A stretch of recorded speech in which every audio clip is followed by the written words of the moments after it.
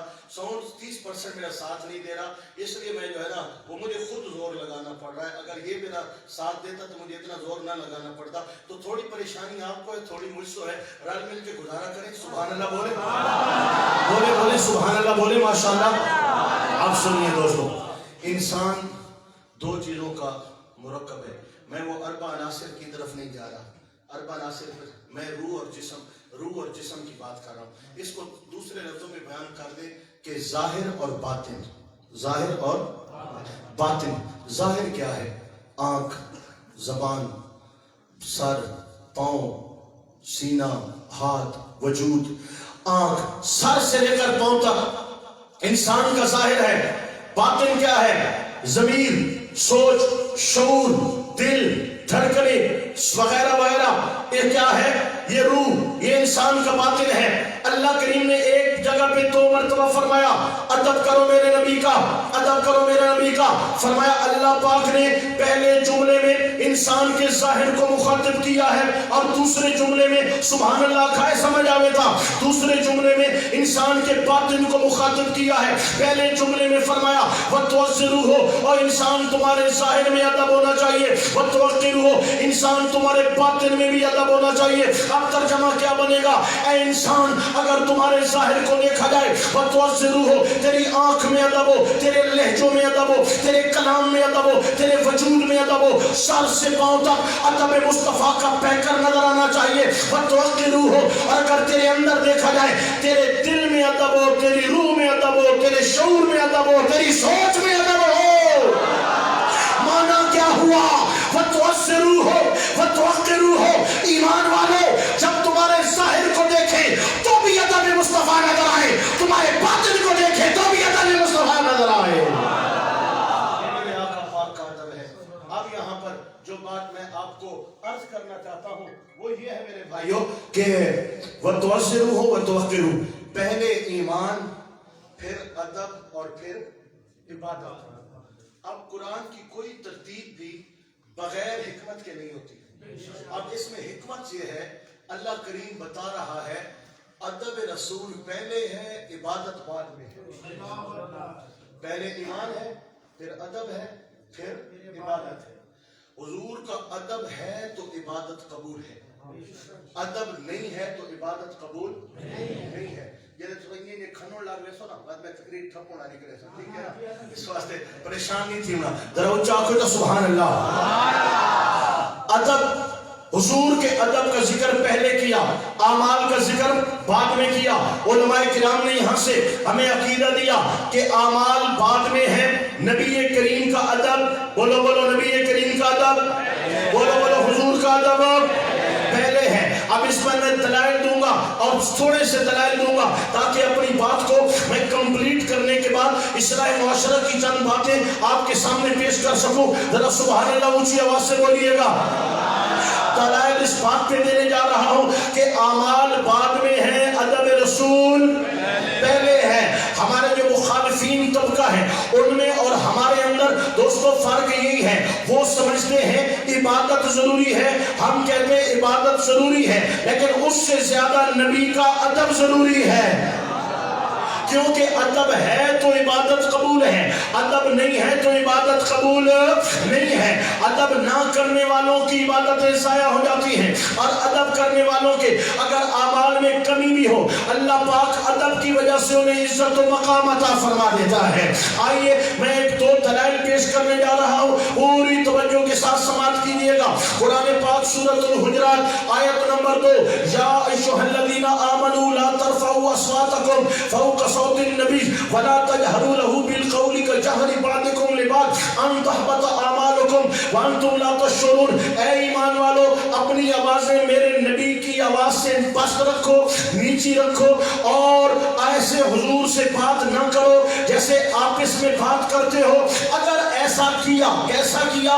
آواز اونچی کر بیٹھو گے، میرے نبی کی بارگاہ میں بات کرتے کرتے آواز اونچی ہو گئی، یا ایسا لہجہ ہو گیا جیسے آپس میں لہجہ ہوتا ہے، بے تکلفانہ لہجے میں بات کر دی، ان تحبط اعمالکم، میں تمہارے تمام اعمال برباد کر دوں گا. اعمال گئے، اعمال گئے، نماز روزہ حج زکات کچھ بھی نہیں ہے. مولا کیوں؟ فرمایا جان لو اعمال بعد میں ہیں، ادب رسول پہلے ہیں. اب یہاں پہ علماء تو بحث کرتے ہیں، حضور کی محبت کی بات کرتے ہیں.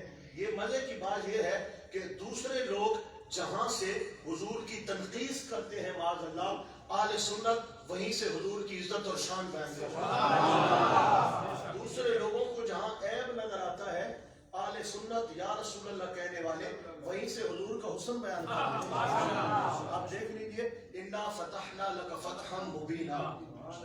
اے علامہ قاری عبد المجید صاحب، اے نا نہ رکھو نے تو میں تقریر نہ کرا کانفرنس کا نام جو رکھ بیٹھے ہو تو موضوع تے بتاوے. اس واسطے دوستو، انا فتحنا لک فتحا مبینا لیغفر لک اللہ ما تقدم من ذنبک وما تاخر.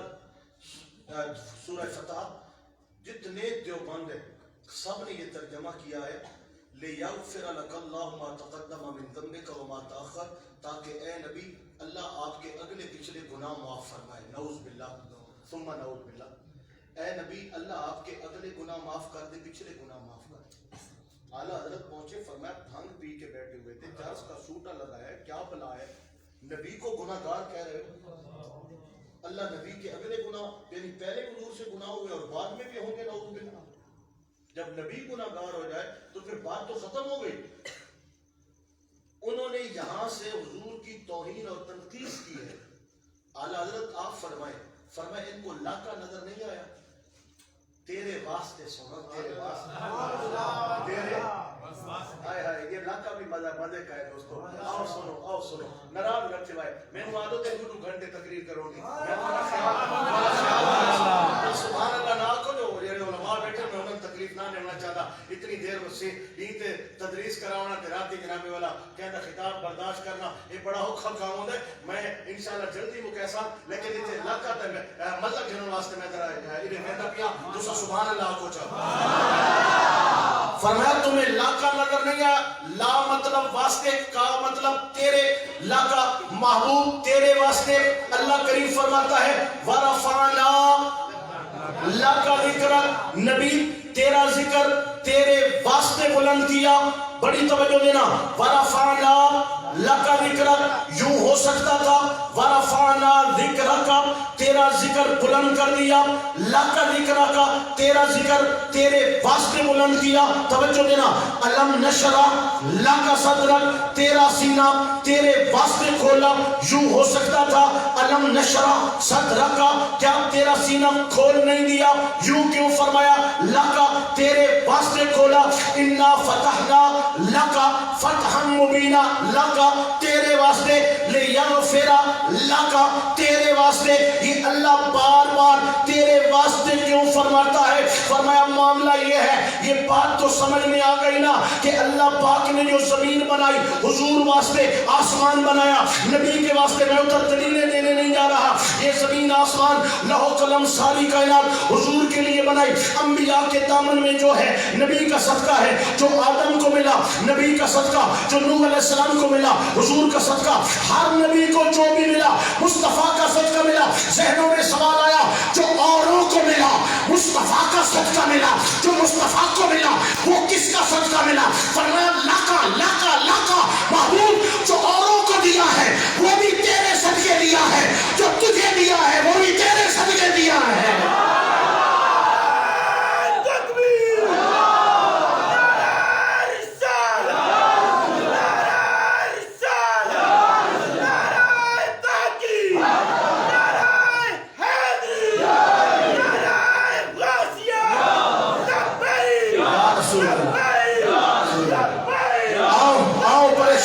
آپ پریشان نہ ہو جاؤ، میں اعلیٰ حضرت کے اشعار پڑھ کے ذرا آپ کی روح کو تازہ کر دوں۔ اسی معاملے پر تو جو کچھ ہے حضور کے لیے ہے نا، زمین و سماں تمہارے لیے، مکین و مکان تمہارے لیے، چنین و چنا چنین و چنا بنے دو جہاں، دہن میں سبا تمہارے لیے، بدن میں ہے جہاں تمہارے لیے، ہمارے یہاں تمہارے لیے، اٹھے بھی وہاں تمہارے لیے، تمہاری چمک تمہاری دمک تمہاری مہک تمہاری جھلک، زمین و فلک سما کو سمک، یہ سکہ نشان تمہارے لیے، اشارے سے چاند چیر دیا، گئے ہوئے دن کو پھیر دیا، گئے ہوئے خور کو پھیر دیا، گئے ہوئے دن کو اثر کیا، یہ تاب و توان تمہارے لیے، عطائے عرب جلائے کرب فجوز عجب بغیر طلب، یہ رحمت رب ہے کس کے سبب، رب جہاں تمہارے لیے، یہ شمس و قمر، یہ شام و سحر، یہ برگ و ثمر، یہ باغ و ثمر، یہ دیغ و سپر، یہ تاج و کمر، یہ حکم رواں تمہارے لیے، ہنائے جہاں تمہارے لیے، اٹھے بھی وہاں تمہارے لیے۔ اللہ اکبر و کبیرہ۔ آئیے اب اعلیٰ حضرت جب یہاں پہ پہنچے نا، فرمایا تمہیں لا کا نظر نہیں آیا؟ حضور یہ لا کا کیا ہے؟ فرمایا اللہ فرماتا ہے سونا تیرے واسطے۔ اب ترجمہ کیا بنے گا؟ لِيَغْفِرَ لَكَ اللَّهُ مَا تَقَدَّمَ مِن ذَنبِكَ وَمَا تَأَخَّرَ، تاکہ سونا تیرے صدقے تیرے اگلوں کو بھی بخش دوں، تیرے پچھلوں کو بھی بخش دوں، تیرے اگلوں کو بھی بخش دوں، تیرے پچھلوں کو بھی بخش دوں۔ فرمایا میرا رب تو حضور سے وعدہ کر رہا ہے۔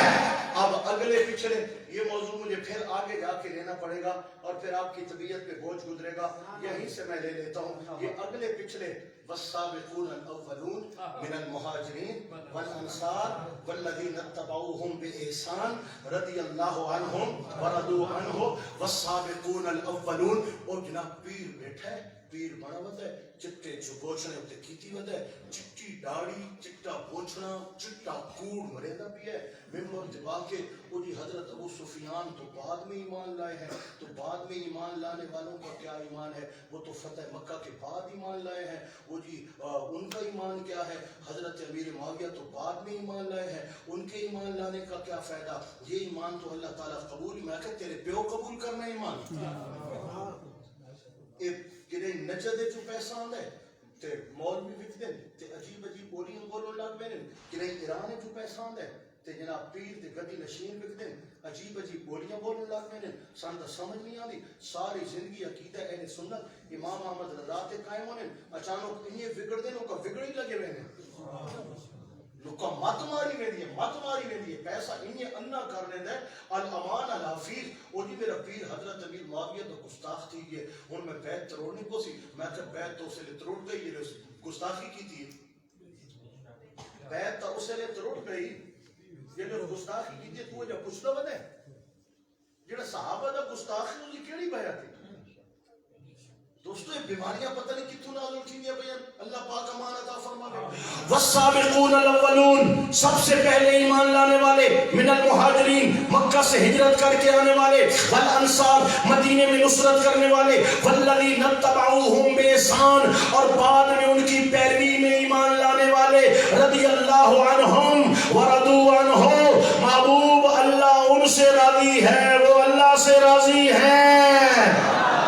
تیرے اگلوں کو بھی بخشتوں تیرے پچھلوں کو بھی بخشتوں جو مکہ میں ایمان لائے جو مدینے میں ایمان لائے جو ہجرت سے پہلے ایمان لائے جو ہجرت کے بعد ایمان لائے جو فتح مکہ سے پہلے ایمان لائے جو فتح مکہ کے بعد ایمان لائے یہ نہیں دیکھوں گا کون کب ایمان لایا محبوب تیرے صدقے بخشش کا پروانہ مل جائے گا اللہ کریم فرما رہا ہے دوستو ایک جگہ پہ نعرہ لگتا ہے ہر صحابی نبی اونچا اونچا ہر صحابی نبی ہر صحابی نبی جناب اسٹیج پہ بیٹھا کوئی پیر یا کوئی پیر جناب مائک لے لیتا ہے اور کہتا ہے یہ نعرہ جناب یہاں پہ نہیں آپ کو کیا پتا کہ صحابی جنتی ہے میں نے کہا آپ کو کیسے پتا کہ آپ کا بابا جنتی ہے جس کا عرس منا رہا ہے ولی اللہ کا ولی ہے ولی جنتی ہوتا ہے میں نے کہا ولی جنتی ہوتا ہے تو صحابی کی تو شان ہی ولا ہے صحابی کی شان ہی ولا ہے اور صحابہ کو تو قرآن نے جنتی قرار دیا ہے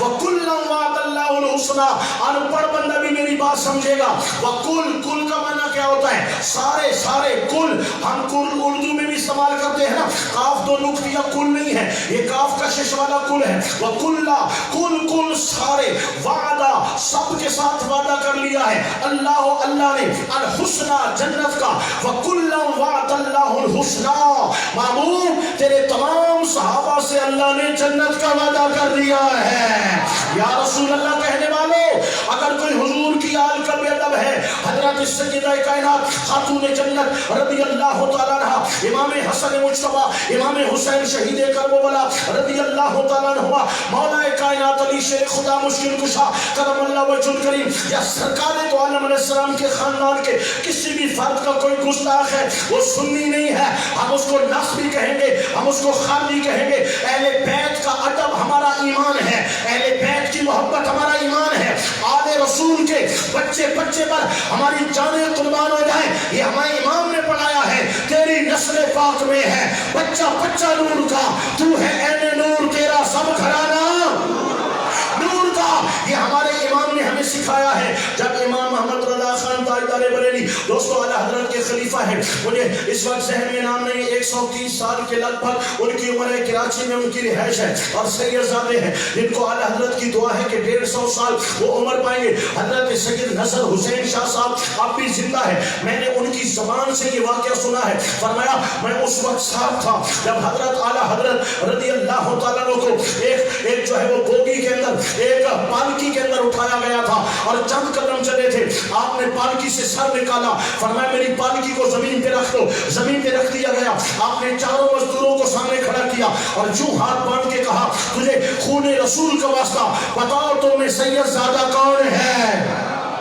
ایک شخص کی آنکھوں میں آنسو آ گئے آپ نے اس کے پاؤں میں اپنا امامہ رکھ دیا اور فرمایا سید زادے مجھے معاف کر دے قیامت میں رسول اللہ کو کیا منہ دکھاؤں گا فرمائیں گے احمد رضا میری محبت کے دعوے بھی کرتا تھا اور میرے سجادوں کے کاندھوں پہ سواریاں کرتا تھا حضور میں نے معاف کیا فرمایا واللہ میں گواہ ہوں میں نے اپنی آنکھوں سے دیکھا اعلیٰ حضرت نے فرمایا میں تب تک میرا دل مطمئن نہیں ہوگا جب تک آپ اس پالکی میں نہیں بیٹھیں گے اور احمد رضا کاندھے کا سہارا دے کر نہیں چلے گا فرمایا آپ کی آخری عمر تھی آپ سہارا نہیں دے سکتے تھے کبھی میں آگے آتا اور کبھی صدر الشریعہ امجد علی آزمی آگے آتے اور کبھی سید نعیم الدین مراد آبادی آگے آتے اور اس طرح امام محمد رضا خان ایک سید ذات مزدور کی پالکی کو سہارا دے کے چلتے رہے یہ امام محمد رضا خان ہے لوگ کہتے ہیں وہ ناسبی ہے وہ حضور کی آل سے دور ہے معاذ اللہ ارے سن لو تمہیں پتہ ہی نہیں ہے آل رسول کا مقام کیا ہے اگر آل رسول کا مقام سمجھایا ہے تو امام محمد رضا خان نے سمجھایا ہے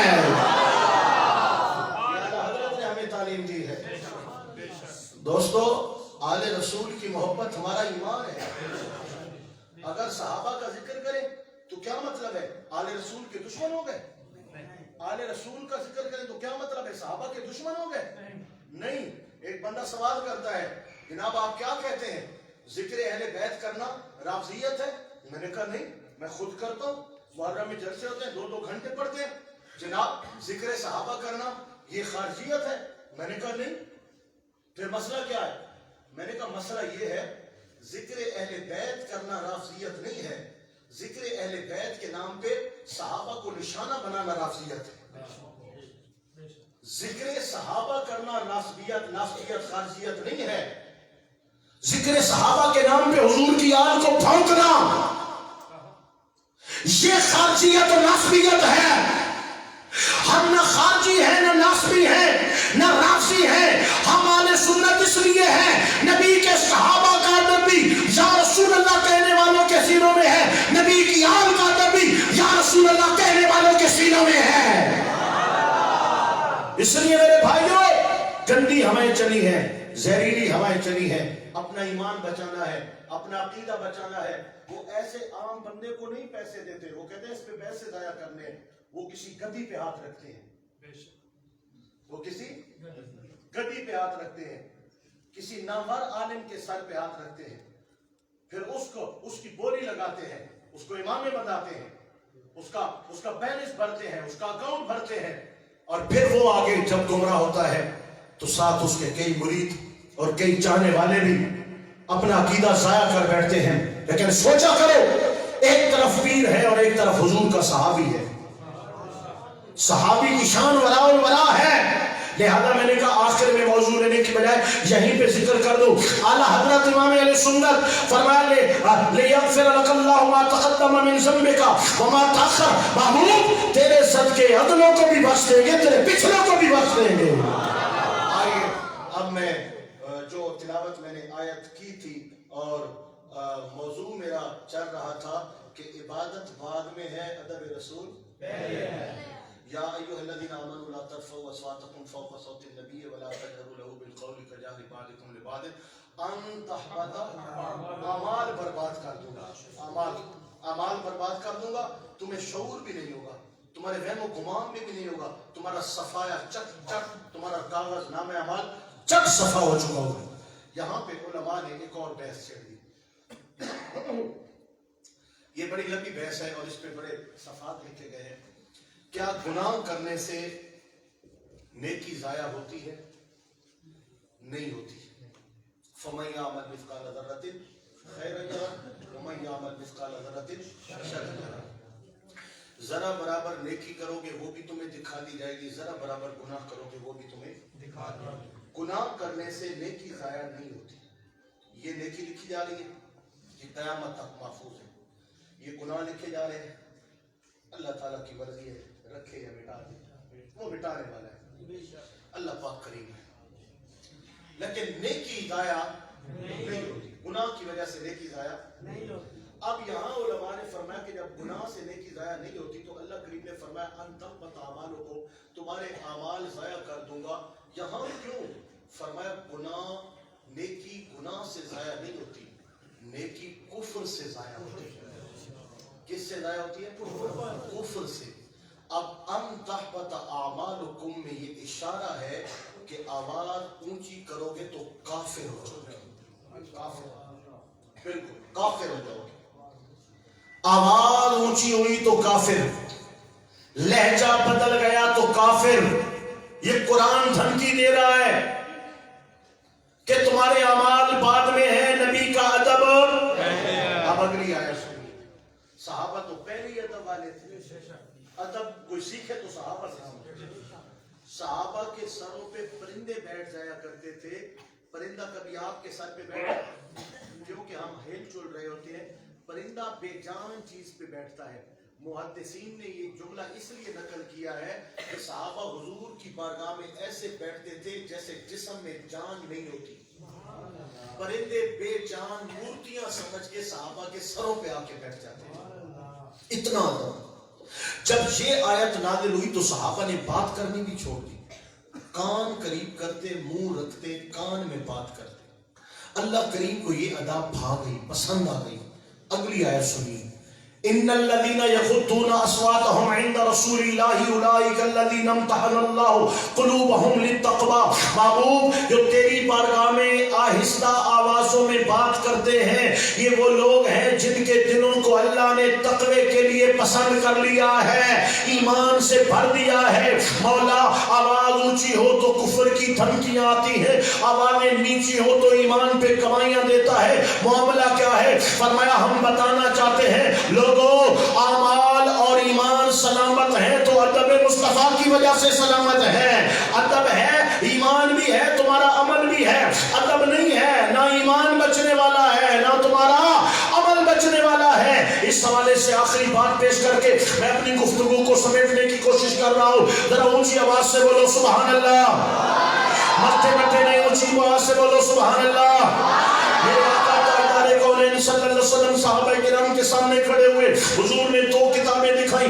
اس کتاب میں جنتیوں کے نام ہیں، اس میں جہنمیوں کے نام ہیں. جبریل امین میرے پاس لائے ہیں. اللہ نے ایک ایک جنتی کا نام بتا دیا ہے، ایک ایک جہنمی کا نام بتا دیا ہے. اللہ کے محبوب نے یوں فرمایا تو صحابہ بولے سبحان اللہ. آنکھوں چاہ کیا بولے صحابہ؟ سبحان اللہ. لیکن دوستو جب مسجد نبی میں نماز ہو چکی، باہر نکلے تو چند منافق علیحدہ ہو گئے، جیب میں گویاں کرنے لگے.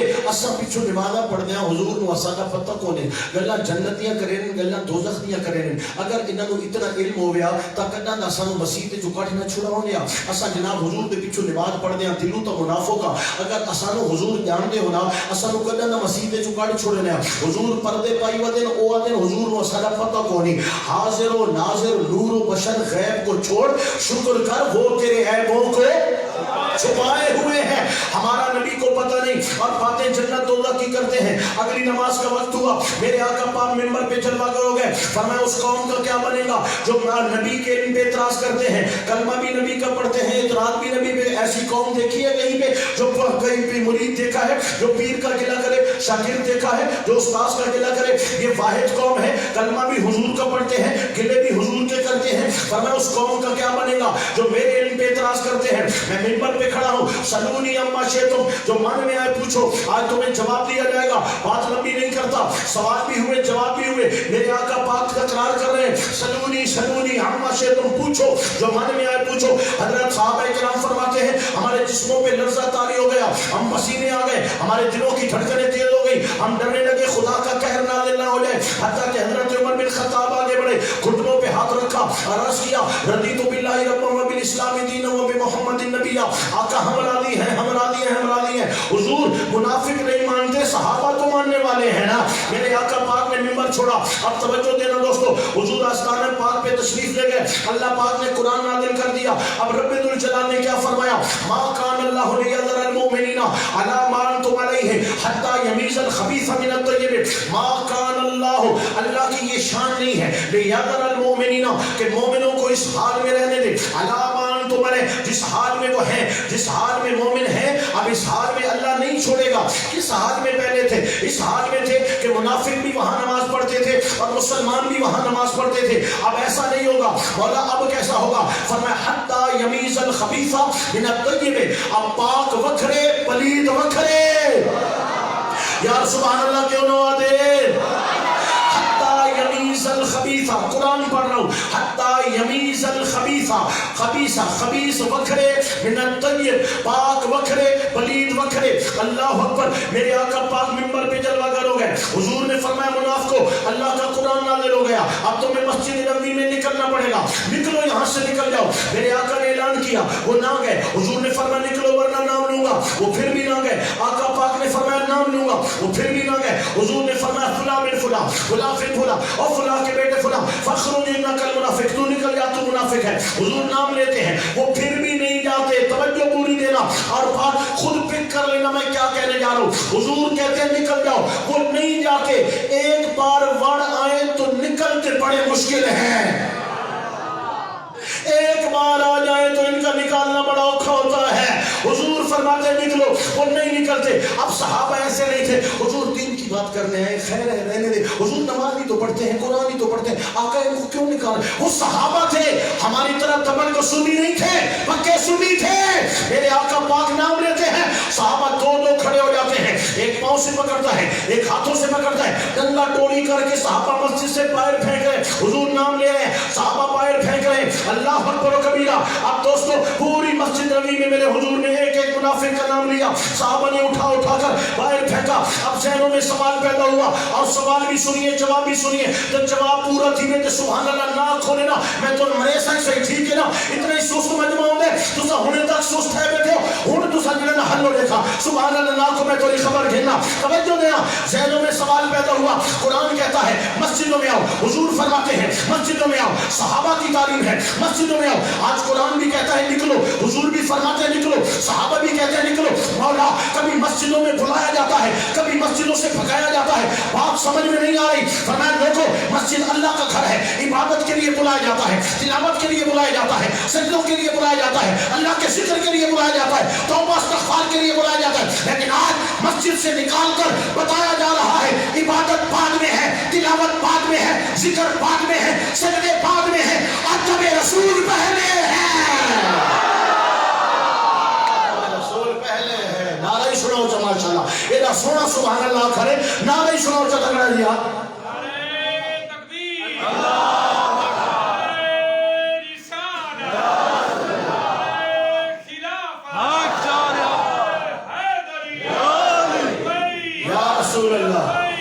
رسول اللہ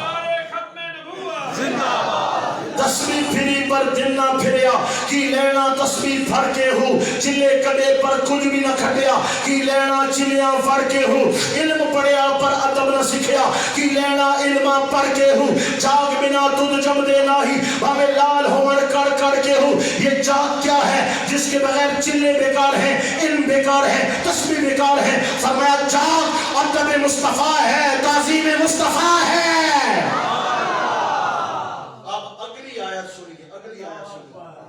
اگلا جملہ سنی آیت کا رولا کی تو پیا. آقا پاک فرمایا میں جنتیاں نو ڈالنا دوست کیا لو انہاں کا سارا تپتا کو نہیں. آقا پاک فرما دیتا نکلو فلانے فلانے.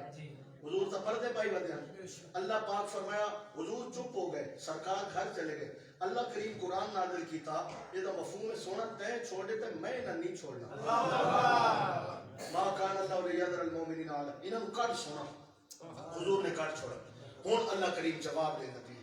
جواب سنائے وما کان اللہ لیطلعکم علی الغیب. اللہ کی یہ شان نہیں ہے کہ ہر ایک کو غیب دے دے. وما کان اللہ، اللہ کی شان نہیں ہے لیطلعکم کہ تمہیں اطلاع کرے، تمہیں بتائے علی الغیب، غیب کی باتیں تمہیں غیب پر مطلع کرے. یہ خدا کی شان ہے. یہ تم کون ہے؟ لیطلعکم کون ہے؟ یہ منافق ہے، یہ عام لوگ ہیں. عام لوگوں اللہ کی یہ شان نہیں کہ تم کو غیب بتلائے. ولیکن اور لیکن اللہ تعالی یجتبی چن لیتا ہے من رسلہ اپنے رسولوں میں سے من یشاء جسے چاہتا ہے. اللہ رسولوں میں سے جسے چن لیتا ہے اس کو علم غیب عطا کر دیتا ہے. رولا تھا علم غیب رسول کا اور رولا تھا عقیدہ اہل سنت کا. ہم مانتے ہیں وہ نہیں مانتے، صحابہ مانتے ہیں وہ نہیں مانتے. میں نے دوستوں تقریباً 1 گھنٹہ 22-25 منٹ ہو چکے ہیں خطاب کرتے ہوئے. نہ میں دائیں گیا نہ میں بائیں گیا، نہ توڑا نہ ٹپا نہ ماریا نہ تاریخ. اللہ کا قرآن پڑھ پڑھ کے عقیدہ اہل سنت آپ پر ظاہر کر رہا ہوں اور آپ کو بتلانا چاہتا ہوں. ہمارا عقیدہ گلیوں میں بیٹھ کے نہیں بنایا گیا، نجد سے نہیں مانگا گیا، ایران کی گلیوں سے نہیں آیا.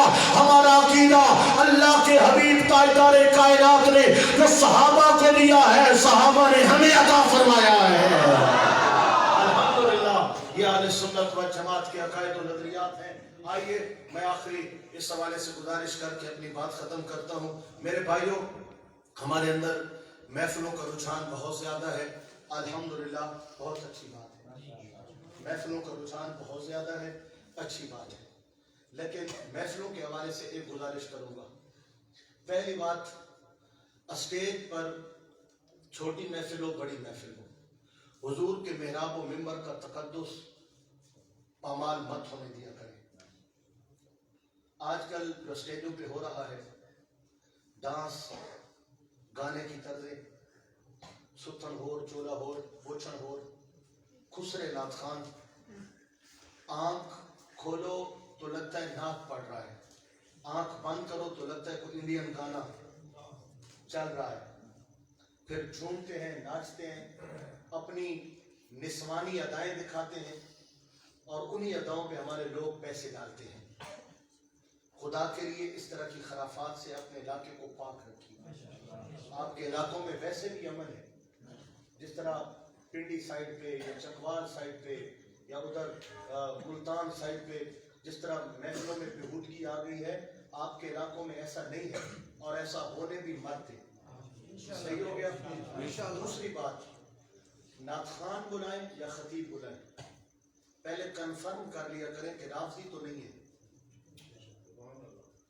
ایک نعت خان ہے احمد علی حاکم، اس کو حضرت عثمان غنی رضی اللہ تعالیٰ عنہ کی منقبت پڑھنے کے لیے چٹ دی گئی، بیل میں محفل نعت تھی، وہ چڑ گیا، آگ بگولا ہو گیا، انہوں نے کہا میں ذکر علی کر رہا ہوں اور تم مجھے ڈسٹرب کر رہے ہو۔ اعلیٰ حضرت نے کہا کہ شان صحابہ لکھی ہے اور فلاں نے کہاں لکھی ہے، فلاں نے کہاں لکھی ہے۔ اس طرح کے نعت خانوں کو 70 ہزار روپیہ 80 ہزار روپیہ دے کے بلایا جاتا ہے، سٹیج ہمارا، پیسہ ہمارا، عوام ہمارا، اور عقیدہ دوسروں کو پروموٹ کیا جاتا ہے۔ اپنے ہاتھوں سے اپنے عقیدے کا ہم قتل عام کر رہے ہیں۔ یہ مفتی حنیف قریشی، یہ 60-70 ہزار سے کام آتا ہی نہیں ہے، سیکورٹی علیحدہ مانگتا ہے، اور ہر جلسے میں حضرت امیر معاویہ رضی اللہ عنہ کی شان میں گستاخی کرتا ہے۔ ایسے لوگوں کو جلسوں پہ ہمارے سنی کہتے ہیں بلائیں، کیونکہ عوام علماء سے مشورہ نہیں کرتے، آپس میں فنڈ کرتے ہیں، شور والا مولوی پسند کرتے ہیں، شور والا ہو لیکن کوئی عقیدہ تو درست ہو نا۔ کون کہتا ہے کہ شور والے کو نہیں بلاؤ؟ شور والے کو بلاؤ لیکن عقیدہ تو درست ہو، کم از کم 1 لاکھ میں بلا لو، یہ تمہاری مرضی ہے، عقیدہ تو درست ہو نا۔ نعت خان بلاؤ، عقیدہ درست ہو، کم از کم چہرے پہ حضور کی سنت تو ہو، نماز تو ہو، شکل تو مسلمانوں جیسی ہو، خسرا تو نہ ہو نا۔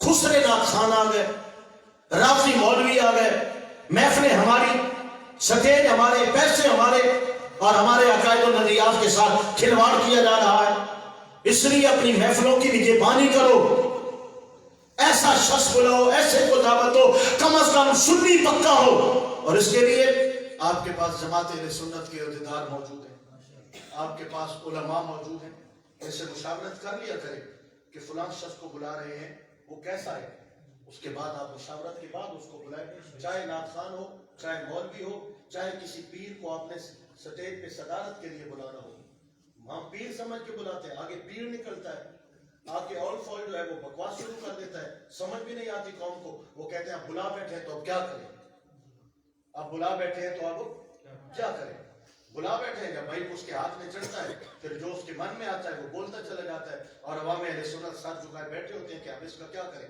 اس کا کوئی علاج ہی نہیں ہے۔ دوسری گزارش میری یہ ہے کہ محفلوں کا رجحان ہمارا زیادہ ہے، لیکن آقا نبی کریم علیہ السلام کی تعلیم، آپ کی تربیت، آپ کے ارشادات، آپ کی سیرت، آپ کی سنت، آپ کی شریعت کی طرف ہماری توجہ نہ ہونے کے برابر ہے۔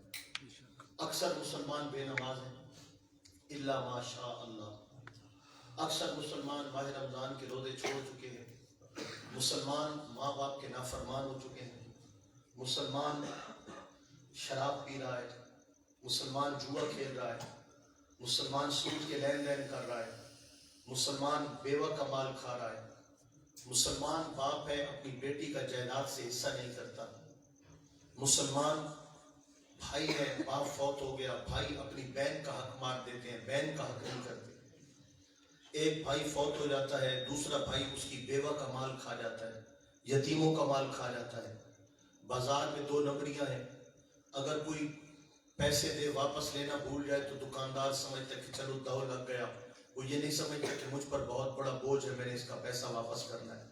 اگر کوئی کسی کو قرضہ دیتا ہے تو قرضہ لینے والا سمجھتا ہے میں نے اس کو دو دپا لگا لیا، وہ واپس کرنے کا نام نہیں کرتا۔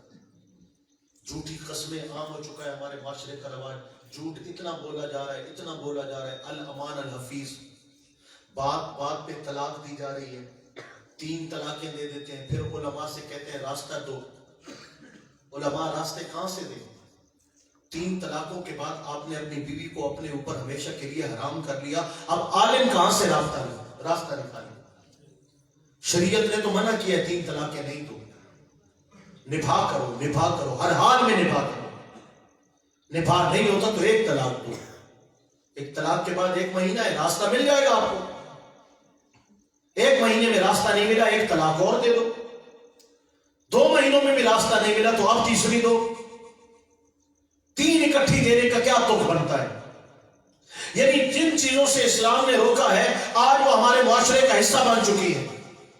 بوڑھے ماں باپ کی فریاد سنو تو وہ دیواروں سے لگ لگ کے رو رہے ہیں کہ پالا تھا، پوسا تھا، بڑا کیا تھا، پڑھایا تھا، آج میری سنتا ہی نہیں ہے۔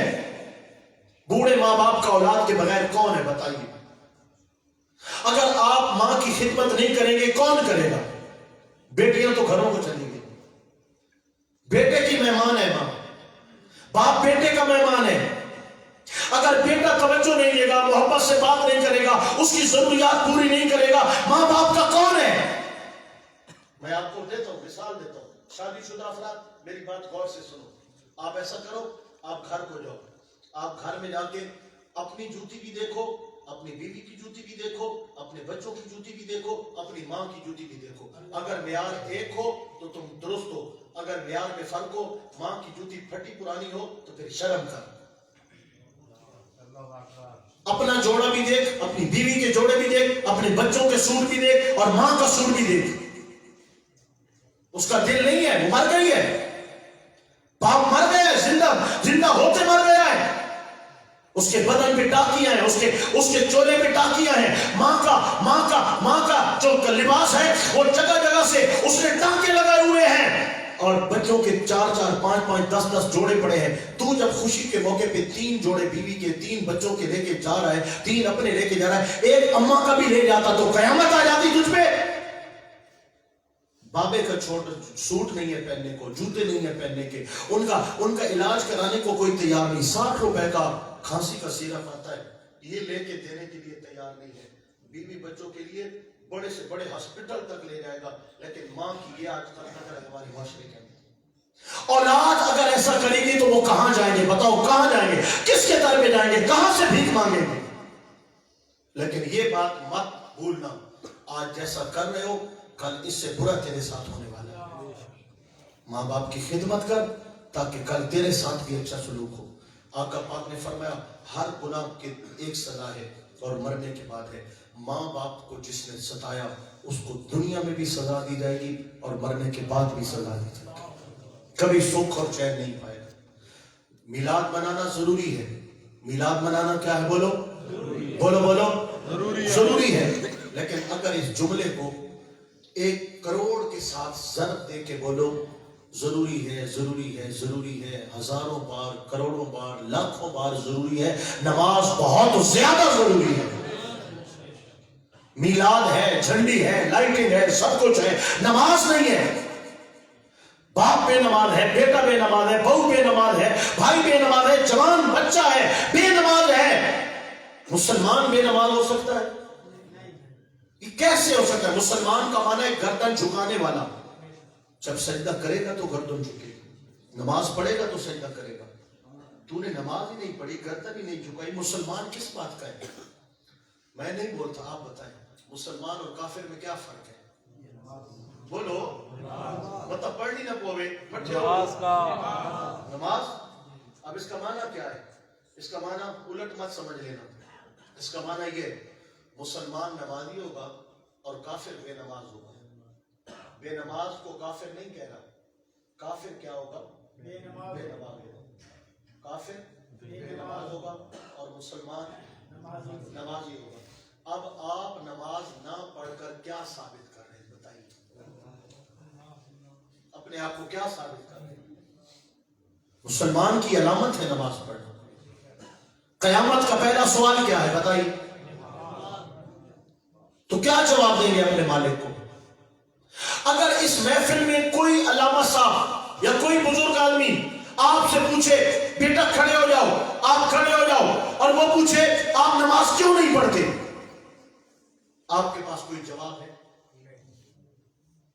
میں نیند میں پڑھا رہتا ہوں، 10 گھنٹے موبائل کھیلتے ہیں، نماز نہیں پڑھی جاتی، دکان پہ آنا جانا ہے، نماز نہیں پڑھی جاتی، سکول کالج ہے، نماز نہیں پڑھی جاتی، محنت مزدوری ہے، نماز نہیں پڑھی جاتی، دفتر ہے، نماز نہیں پڑھی جاتی. بھائی کیوں نہیں پڑھتے؟ آج جب ہمارے پاس کوئی جواب نہیں ہے تو جب قیامت کا دن ہوگا، 50,000 سال کا دن ہوگا، سورج سوا میل پہ ہوگا، اللہ پاک پوری قہاریت کے ساتھ جلوہ گر ہوگا، اللہ کریم پہلا سوال ہی نماز کا کرے گا. وہاں کیا بتاؤ گے؟ کیا جواب دو گے کہ میں نماز کیوں نہیں پڑھتا تھا؟ پہلا سوال نماز کا ہونے والا ہے میرے بھائیوں. اور نماز تو برکت ہے، نماز تو اتفاق ہے، نماز تو چین ہے، نماز سکھ ہے، نماز سکون ہے. بے نماز شخص تو دنیا آخرت میں ذلت اور خاری کا توق ہے اس کی گردن میں. لہذا میرے بھائیوں میری یہ دعوت ہے کہ ماں باپ کی عزت یہ اپنے اوپر لازم کر لو، اور 5 وقت کی نماز اپنے اوپر لازم کر لو. پڑھیں گے نہیں پڑھیں گے؟ بولو بولو، پڑھیں گے نہیں پڑھیں گے؟ انشاءاللہ یہ ضرور پڑھنا ہے. اور آخری گزارش میں یہ کرنا ضروری سمجھتا ہوں میرے بھائیوں، آخری گزارش میں ضرور سمجھتا ہوں کہ جو مسلمان معاشرہ ہوتا ہے اس میں شراب، بے حیائی، بدکاری، لوگوں کی عزتوں سے کھیلنا، لوٹ مار، جھوٹ، وعدہ خلافیاں، یہ گندے کام نہیں ہوتے. ہم مسلمان ہیں، شراب سے دور رہو، بہت دور رہو. بدکاریاں کرنا مسلمان کا شیوا نہیں، شرابیں پینا مسلمان کا شیوا نہیں. یہ آج کل کرکٹ کے میچوں پہ فینسیاں اور بکیں چل رہی ہیں، جوا ہے. جوا کھیلنے والا ایسے جیسے کوئی خنزیر کے گوشت میں اپنا ہاتھ ڈالتا ہے. اتنا ناپاک اور پلید انسان ہوتا ہے جوا کھیلنے والا. یہ جوا ہے، ہار گئے تو بھی عذاب، جیت گئے تو بھی عذاب. میرے بھائیوں کسی کا مال مت کھاؤ، کسی پہ ظلم اور زیادتی مت کرو. آج کسی کا مال کھا گئے، عیاشی آپ کے پچھلے کریں گے اور قبر میں عذاب آپ کو بھگتنا پڑے گا. دنیا سے اس طرح جاؤ کہ لوگوں نے آپ کا کچھ دینا ہو، آپ نے کسی کا کچھ دینا نہ ہو، کسی کا حق مارا ہوا نہ ہو. میرے آقا پاک کا ارشاد ہے، قبر جنت کا باغ ہے یا جہنم کا گڑھا ہے. وہ صوفیاء سے سوال کیا گیا کہ ہم نے قبریں ہزاروں دیکھی ہیں، نہ ہمیں آگ نظر آئی ہے نہ ہمیں باغ نظر آیا ہے. یہ قبر باغ کیسے بنتی ہے، آگ کیسے بنتی ہے؟ صوفیاء کرام نے فرمایا قبر میں نہ باغ ہے نہ قبر میں آگ ہے. جانے والا باغ بھی خود لے کے جاتا ہے، آگ بھی خود لے کے جاتا ہے. نماز پڑھو، تلاوت کرنے والوں، درود پاک پڑھنے والوں، ماں باپ کی خدمت کرنے والوں، رزق حلال پہ قناعت کرنے والوں، آنکھوں میں حیا رکھنے والوں، تمہیں مبارک ہو. تم دنیا سے جاؤ گے تو تم اپنے لیے قبر میں باغ تیار کر کے جاؤ گے. آج جو گناہوں میں پڑے ہیں، جن پہ کان پہ جو تک نہیں رینگتی، شریعت کیا ہے، توبہ کیا ہے، شرم کیا ہے، حیا کیا ہے، اس طرف بالکل مائل ہی نہیں ہوتے، یہ مت بھولنا اپنی قبر کے لیے آگ تیار کر رہے ہو. اللہ پاک ہمیں اپنے عذاب سے محفوظ فرمائے اور اپنی جنتوں سے حصہ نصیب فرمائے. وآخر دعوانا ان الحمدللہ رب العالمین.